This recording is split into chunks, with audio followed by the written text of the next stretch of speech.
How's it going, you guys? My name is Demize, and welcome to version 1, or the first video of a new series I'll be doing covering all the best armors, weapons, and accessories in Terraria. I'll be doing a new version of this video after each update if there are any newer or significant additions to the game, but yeah, basically what I'm going to be doing is covering the three main class types, which are the Mage, Warrior, and Ranger. These are of course going to be somewhat focused towards the new challenging wave type events, since these are now the most difficult aspect of the game, with the current one being the Frost Moon event. So let's get started with the easily most overpowered setup available, which is currently and has been for a while, the Mage Loadout.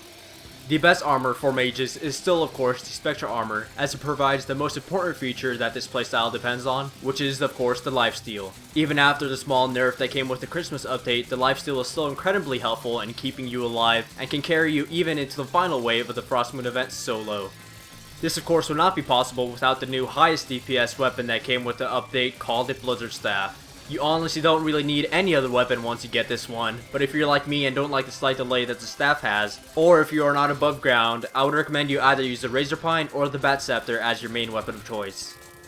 If you really want to maximize and consistently receive lifesteal, then you should also carry around a Nimbus Rod, and just cast it over secondary enemies such as the smaller enemies during the wave type events, as you should be focusing your main attacks on the bigger mini bosses. There are of course other top tier magic weapons, but this is what I have found to be the most effective, and so I'm going to stick with them, but you could of course have a different opinion. As far as the accessories go, if you want the absolute maximum damage possible, and still take on the Frost Moon event solo, you should go with the Destroyer Emblem, the Avenger Emblem, the Sorcerer Emblem, the Star Veil, and the Celestial Stone. If you are not constantly taking massive amounts of damage, or if you want to have the mobility of wings, you could switch out to Star Veil with something else, but if you want to reach the final wave of the Frost Moon event, I'd keep the Star Veil just to make things a little bit easier on yourself.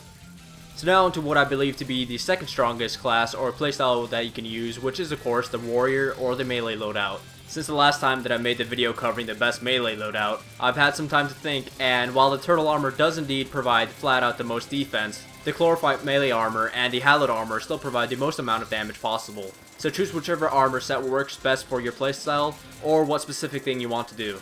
Now as far as weapons go, there was indeed a new top tier melee weapon introduced with the 2013 Christmas update, and that is of course the North Pole.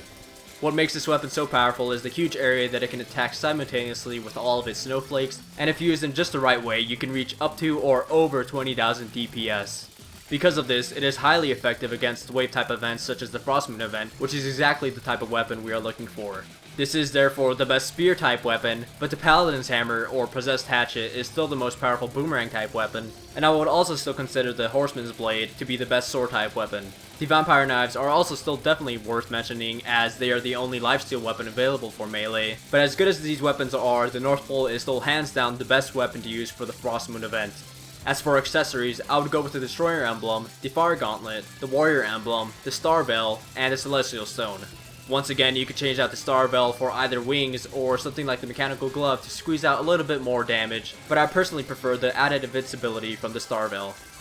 Now last but definitely not least, well actually it kind of is, let's talk about the ranged items. Yes, it is a shame that the ranged class has been kind of neglected in relation to the mage or melee playstyles, but it is still very much an enjoyable class to play, so yeah, let's get to it. The best armor is of course still the Shroomite set, using whatever helmet will benefit you the most, depending on if you are using bullets, rockets, or arrows. Like the other two classes, the ranged class also received a little bit of love with a new Snowman Cannon, which is an upgraded and best rocket type launching weapon. Since it is a rocket type weapon which also homes in on nearby enemies, I would highly recommend to use this weapon alongside the Stinger, as it is also categorized as a rocket type weapon, and so you would get the same 15% bonus from the same Shroomite helmet. If you were to go with the Shroomite mask and thus bullet type weapons, I would recommend the Mega Shark or the Tactical Shotgun with Chlorophyte bullets. Now there are still even more options for top tier range weapons and projectiles, but if you really want the absolute best damage possible, you should go with the first weapon I mentioned, which is of course the Snowman Cannon. The accessories haven't really changed at all since my last video, but just to recap, I would recommend the Destroyer Emblem, the Spooky Wings, the Ranger Emblem, the Sniper Scope, and the Celestial Stone. As I've said before, you can change out the Spooky Wing for the Avenger Emblem for more damage, or something else for the Star Veil if you want to increase your chances of surviving longer into the waves. So once again, the Ranger class is clearly the weakest of the three, so you probably wouldn't be able to solo the Frost Moon event up to the final wave, but you wouldn't do too bad if you had a partner with a similar ranged loadout.